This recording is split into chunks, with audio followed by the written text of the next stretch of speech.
suldaan maxamed axmed ismaaciil oo ka mid ah madax dhaqameedka Somaliland fadhigiisuna uu yahay xarunta gobolka saaxil ee magaalada Berbera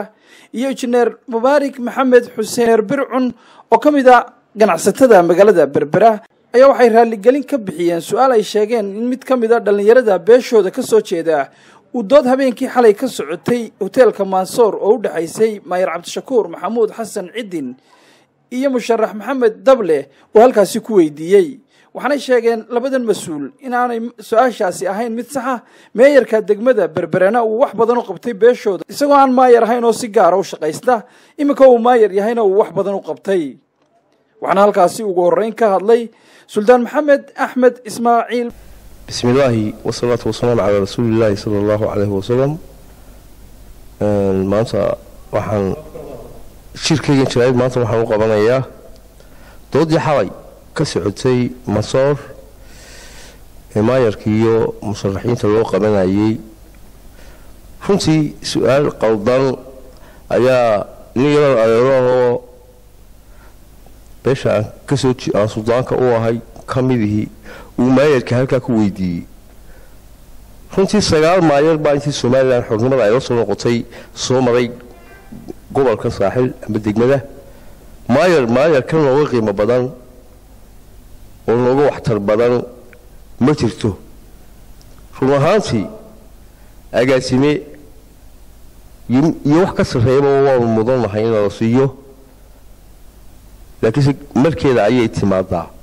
oo waa calaf aad baan uga xumahay maayarka inuu ugu baaruuraado cod baan ku siinay agaasimada lama siinin maayarku uu helayay beeshan runtii dhowr iyo 20 jeer ka badan intuu igala hadlay uu shaqaaleeyay uu ummadan wax u qabtay aad iyo aad baan maayarka ugu mahadnaqayaa wax qabadka uu beesha u hayo uu qabanayay garabtaaga uu beesha garab taagan yahay hadalka inankii weydiiyayna aboortaas baan ka siinayaa adeero ayo dhabarka la soo saabtay kuwa inamada dhabarka soo saabanayna waxaan leeyahay laga daaya in cidil inoo dhaataa ma jirtee oo magaalada maayar ka noqonaysaaye hadda laga daaya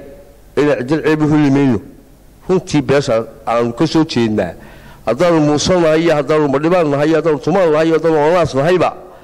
waa garab taaganahay ceeb loo limeeyo in cidil aad iyo aadna waan ugu mahadnaqayaa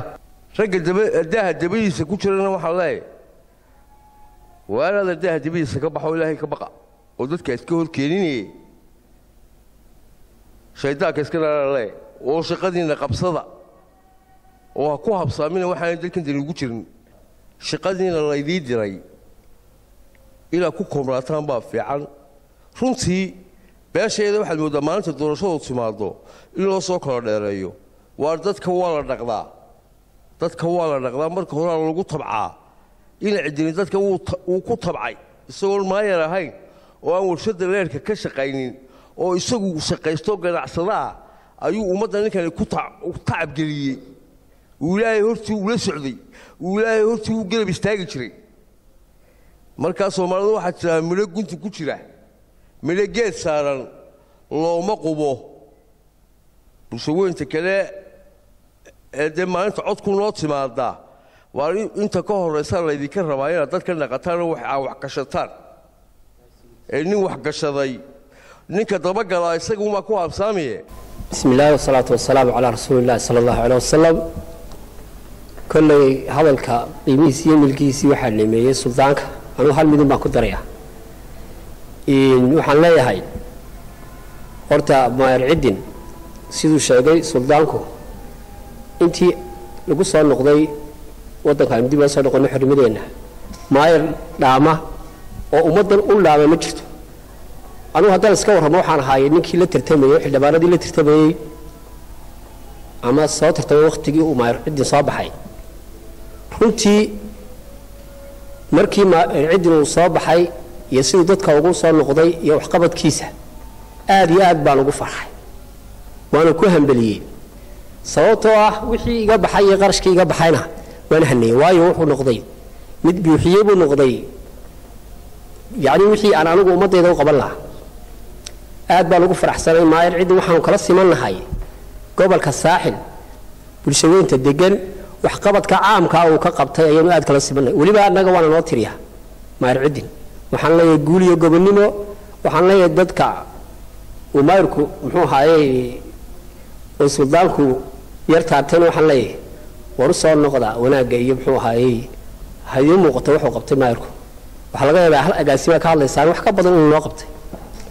waana ku faraxsan waana hambalyeynaa arrinka inuu sameeyay waxaan ka siinaa xaali bolojis maxamed cabdilaahi soo fadhiistay Star TV magaalada Berbera.